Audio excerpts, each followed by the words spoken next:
Hello and welcome to Real Hi-Fi Help. Not a Macintosh integrated fanboy? Well, this might change that.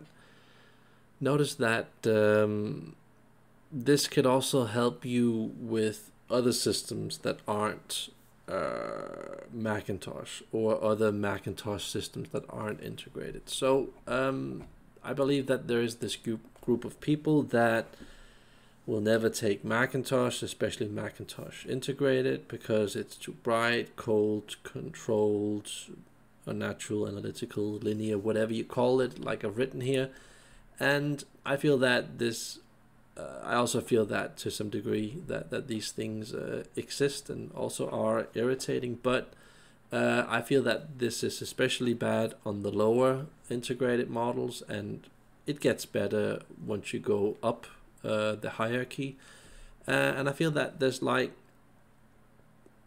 a special way of handling this problem, where I've mentioned previously that if you change this clips thingy, replaced it with an RCA cable, of course it will get better, and it can get better in several steps. You can do it like a basic RCA cable, then you can go over to something like a Silversonic Revelation, then like a Cardes cable, a Nordöst cable, and other cables like that. And it will of course get better and better, but if you want like the really good value top sound, maxing out the Macintosh type of cable that won't ruin you financially, I believe that I've found a really good solution for that. So this is the cable. This is the LX96 cable. You've probably seen this cable before. One cable to rule them all. I mentioned this as a fantastic solution for speaker cables. Yeah, they're also a fantastic solution for jumper cables, connectors, whatever you call them. But I also feel that here they do a lot of good. And of course, if you can combine that on all those parts, RCA cables, XLR, all that, that will of course raise the standard. So it removes a lot of that brightness, analytical sound, and you will of course be able to turn up the volume a hell of a lot more. And most importantly, the signature, the depth, the ability to play instruments in a more believable way will of course occur. Now this won't, just because it's audio cable, it won't mean that suddenly doing this on all parts of the system, like suddenly your Macintosh has risen up to a level of a mid-class audio note system. It won't do that, but that huge difference between Macintosh and audio note will like shrink quite a bit, so they come a lot more closer to each other.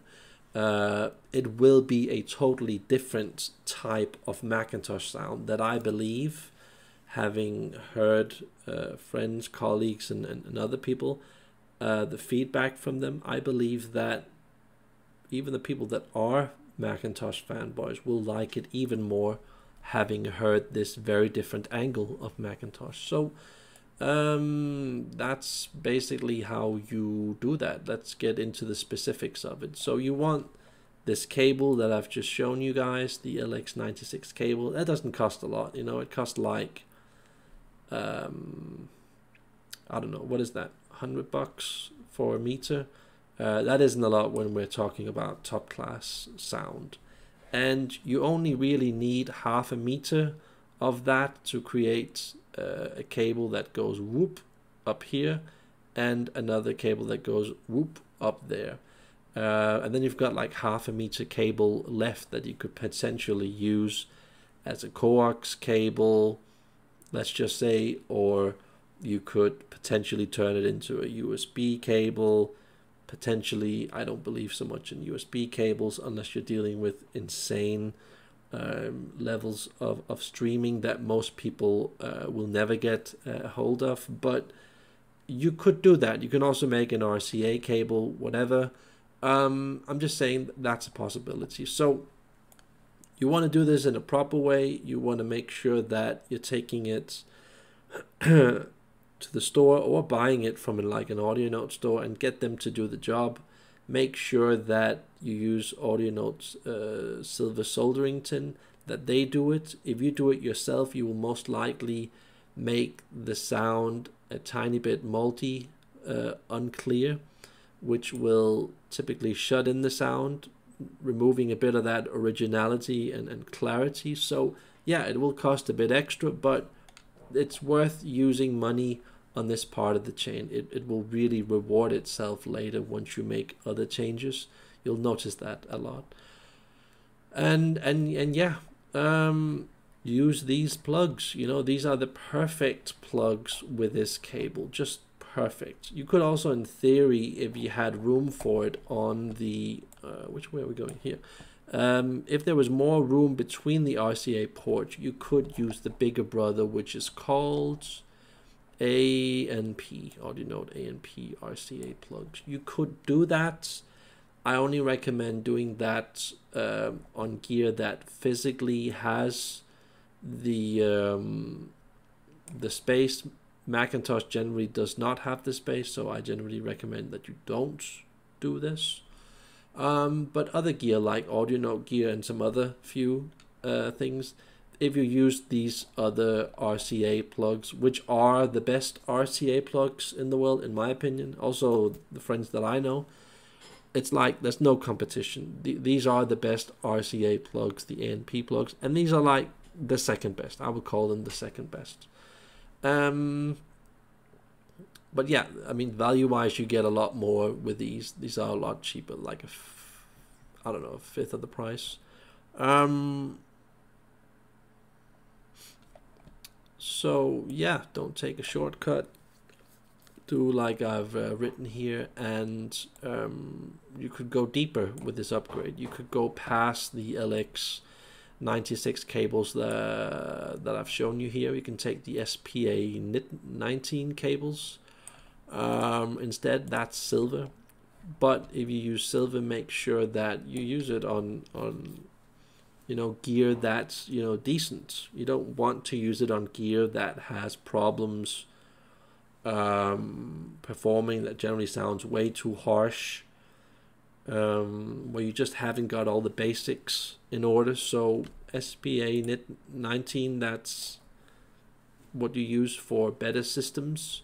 And if you feel that you have that, good, use that, because then you're going to get a lot more detail. Plus, this is a more deep, warm sound, not like normal silver cables. So it's more expensive, yeah, but if you have a really good system, if it's set up in a proper way, use this, and also use it on like an RCA cable, XLR cable, or whatever. Some of the best signal cables that you can make in the world, period. You know, you can of course get the bigger official models from Audio Note, which are going to cost a hell of a lot more, but it's just not worth it unless you have Audio Note gear. Then only then can you feel the full potential of the cable. But you know, value wise, this is the best way to go. So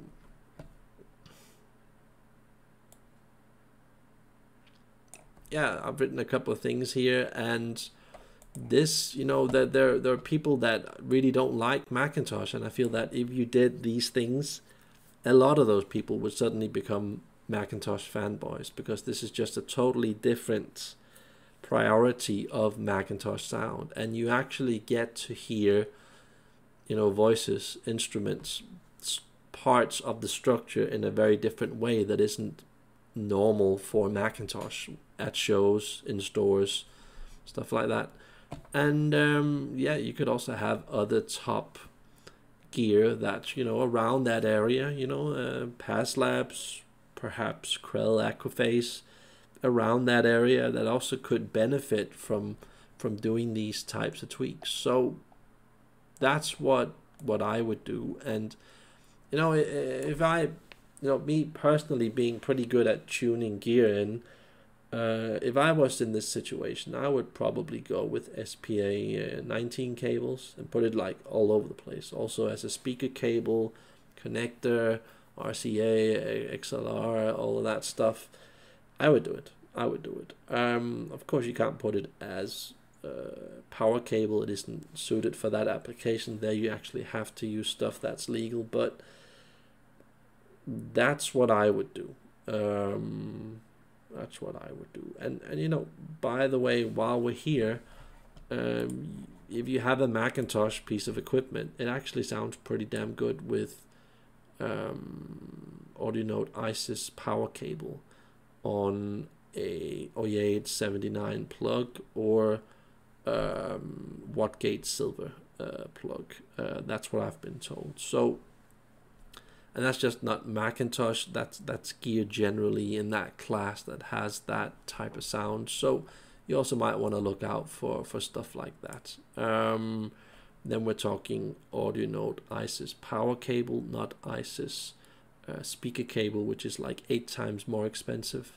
So yeah, a lot of information. I hope you guys could use this, and yeah, let's see what this does for your sound, or let's in another way say that you can see what this will do to your piece of Mcintosh gear, because this connector here, having it as a standard connector, that's like a totally different amplifier compared to when you have it with this as a connector RZA cable or the SPA 19. So it's like owning 3 different amplifiers. So why wouldn't you want to do this? If I went back to Mcintosh, this is what I would do. It would make me feel as if I had 3 different amplifiers. And you know, I have to say, some people that are not gonna like to hear this, but I could actually go from my Audio Note system back to Mcintosh. I wouldn't want to go with this, but I'd probably go with something like a 9000 model. And if I had a better streamer that was more stable, I could go back to that using SPA 19 cables all over the place, especially on the connector part here. And I could change the fuse and all of this, and you know, I would come pretty damn close to the Audio Note sound that I have now, and that's even though the gear that I have now is a lot better. Of course, I would have to consider then changing my speaker, because my speaker doesn't really fit the integrated, what's it called, the Mcintosh sound.